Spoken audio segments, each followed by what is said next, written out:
Ya, sebagai langkah pemulihan ekonomi nasional termasuk di daerah, Kementerian Keuangan di bawah komando Menteri Keuangan Sri Mulyani kemarin 27 Juli 2020 secara resmi merealisasikan titipan dana kepada 7 bank pembangunan daerah.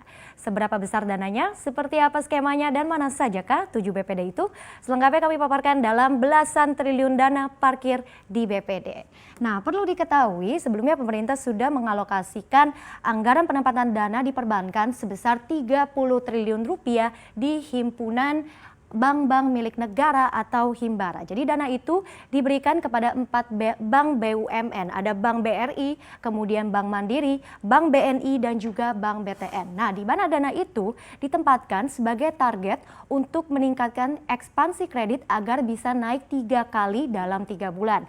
Nah, 3 kali dari 30 triliun yang berarti ada 90 triliun rupiah. Nah, dengan catatan tentunya ada evaluasi per 3 bulan sekali, diharapkan jika nantinya memang membantu pemulihan ekonomi, maka program ini akan diperpanjang. Dan kemudian setelah bank plat merah tadi, pemerintah tentunya tidak melupakan bank-bank pembangunan daerah. Pemerintah akhirnya memarkirkan dana kepada 7 BPD dengan total anggaran 11,5 triliun rupiah, di mana alokasi anggaran dana di BPD ini sebenarnya mencapai 20 triliun rupiah. Nah, artinya di sini masih ada tersisa dana 8,5 triliun rupiah untuk BPD. Nah, dana untuk BPD ini diharapkan bisa membantu BPD untuk melakukan restrukturisasi kredit dan juga mensubsidi bunga bagi masyarakat yang terdampak pandemi COVID-19. Jadi skemanya bisa dikatakan kurang lebih sama ya. Untuk suku bunga pun ini juga tidak berbeda, yaitu 80% dari suku bunga repo. Nah, terkait 7 BPD tadi yang sudah kami sebutkan, ada 5 BPD yang telah dipastikan meraih dana, sementara 2 lainnya ini masih dalam kajian dan juga evaluasi. Kita akan bahas lebih jauh di slide berikutnya. Nah, 2 BPD pertama yang sudah resmi meraih dana, pertama ada BPD Jabar di sini yang menerima dana 2,5 triliun yang merupakan terbesar di antara BPD lainnya. Sementara Bank DKI di sini menerima dana 2 triliun rupiah.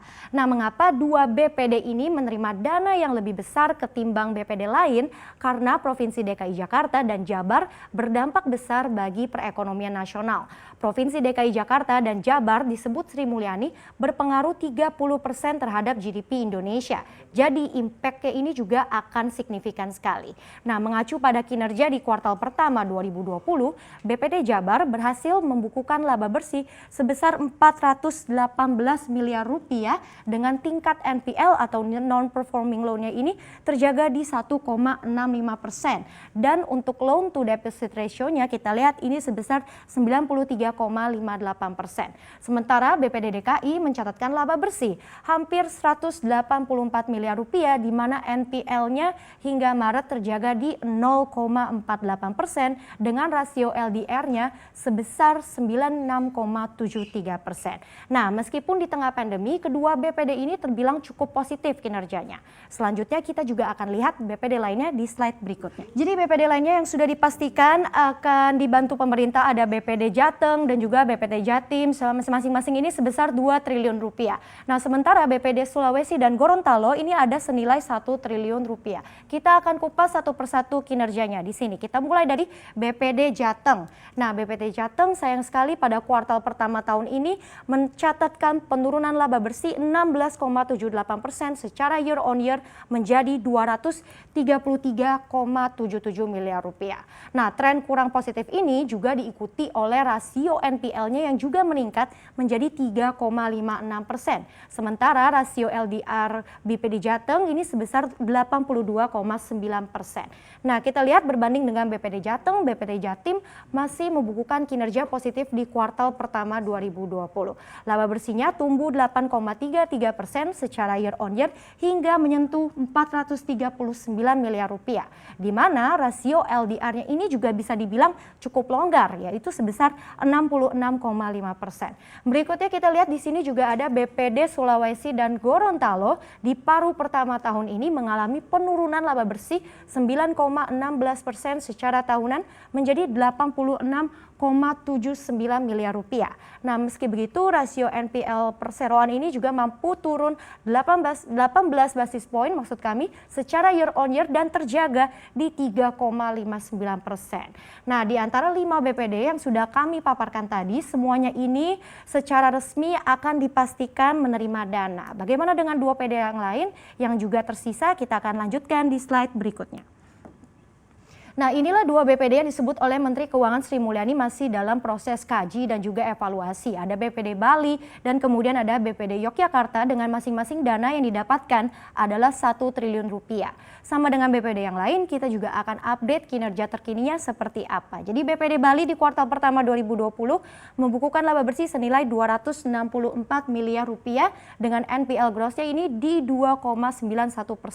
Dan juga sebagai langkah perbaikan ekonomi Bali, di mana sebagian besar Pulau Dewata merupakan lahan pertanian, BPD Bali juga belum lama ini menyalurkan KUR senilai 846 miliar rupiah kepada para petani atau setara dengan 4,6% dari total kredit yang juga diberikan. Dan kita akan bergeser ke BPD yang ketujuh ataupun BPD yang terakhir. Di sini ada BPD Yogyakarta atau BPD DIY yang juga sudah melakukan restrukturisasi kredit bagi terdampak COVID-19.